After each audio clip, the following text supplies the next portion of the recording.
Magandang araw mga kababayan. Narito ang pinakahuling lagay ng panahon para sa araw na ito, Martes, November 19, 2024.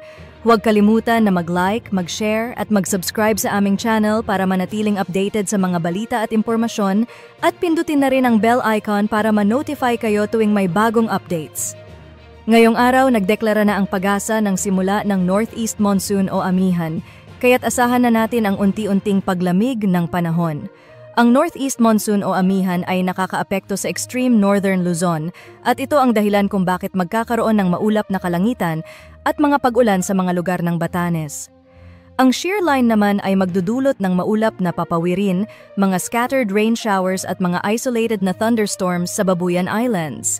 Samantalang ang easterlies ay nakakaapekto sa silangang bahagi ng Luzon at magdadala rin ng maulap na papawirin, scattered rain showers and thunderstorms sa northern Mindanao at sa Caraga.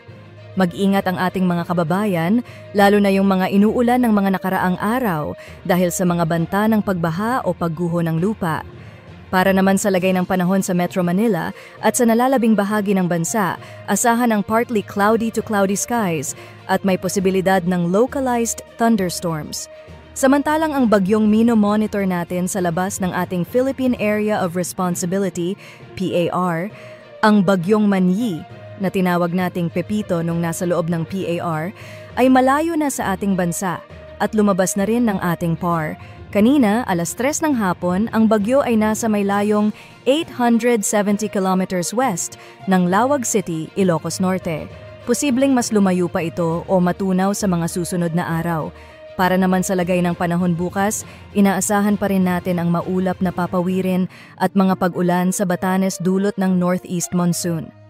Sa Babuyan Islands, magiging maulap din at may mga scattered rain showers at isolated rain showers na dulot ng shear line.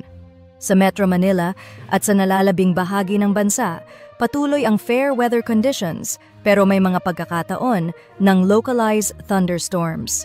Sa Visayas, inaasahan pa rin natin ang fair weather conditions na may mga pagkakataon ng localized thunderstorms. Sa Mindanao, particular sa Caraga at Davao Region, posibleng magkaroon ng mga rain showers and thunderstorm dulot ng easterlies. Sa nalalabing bahagi ng Mindanao, asahan pa rin ang fair weather conditions at posibilidad ng localized thunderstorms.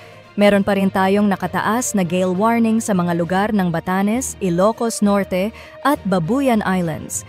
Kaya't mapanganib pumalaot sa mga lugar na ito dahil sa malalaking alon ng karagatan.